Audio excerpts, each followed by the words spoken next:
Hello friends, आज मी तुम्हाला मसाला सोयाबीनची रेसिपी दाखवणार आहे।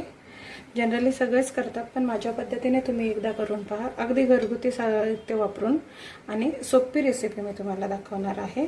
अगदी नॉनव्हेजलाही लाजवेल अशी चव या सोयाबीनला येते। त्याच्यासाठी लागणारं साहित्य मी तुम्हाला सांगते। पहिले तर सोयाबीन घेतलेले आहेत।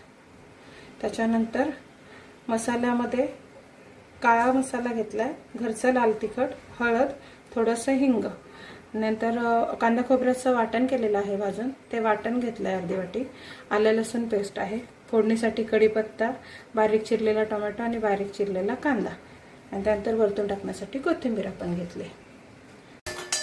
नका घेतो। आपलं भांडं छान गरम झालेलं आहे, तर त्याच्यामध्ये 2 ते 3 चमचे तेल टाकून घेऊया।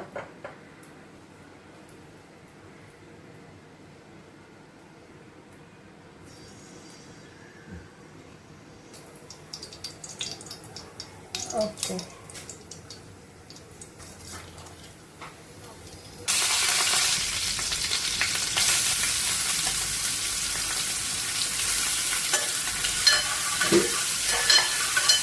छान मऊ झालेला आहे। आता आपण याच्यामध्ये टोमॅटो ऍड करूया।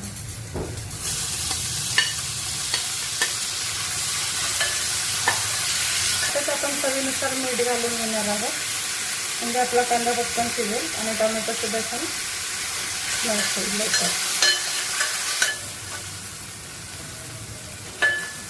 कांदा टोमॅटोला छान तेल सुटलेलं आहे आपलं। आता आपण घालून घेऊयात मसाले।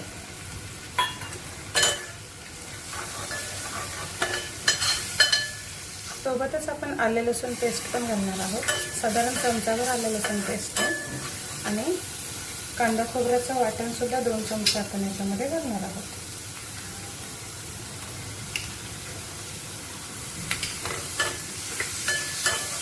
आपल्याला तेल सुटेपर्यंत बारीक गॅसवर परतून घ्यायचं। तुम्ही पाहू शकता आपला मसाला छान परतून झालेला आहे, मस्त खमंग वास सुटला त्याचा, सुगंध। आणि आता ह्याच्यामध्ये आपण ऍड करायचं आहे उकडून घेतलेले सोयाबीन। हे मी मोठी सोयावडी असल्यामुळे बारीक चिरून घेतलेले आहे, ज्याच्यामुळे याला मसाला छान लागतो आणि चवही खूप छान येते। तुम्ही तुमच्या आवडीनुसार साईज त्यांची ठेवू शकता।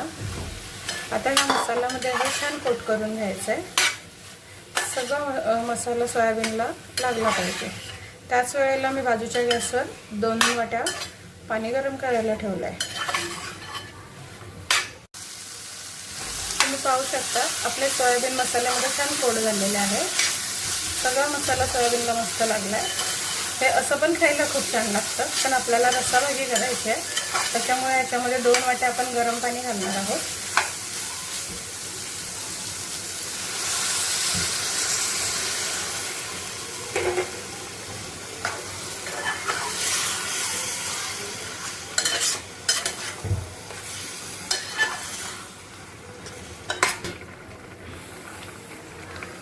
तुम्ही पाहू शकता आपल्या सोयाबीनला छान उकळी आलेली आहे। हे आता जरी पातळ दिसत असलं तरी नंतर थंड झालं की एकदम घट्ट होतं, त्याच्यामुळे आपल्याला जेवढी पातळ कन्सिस्टन्सी पाहिजे त्याच्यापेक्षा थोडंसं पातळच ठेवायचं आहे, आणि नंतर ते आळतं, अगदी घट्ट भाजी बनते याची।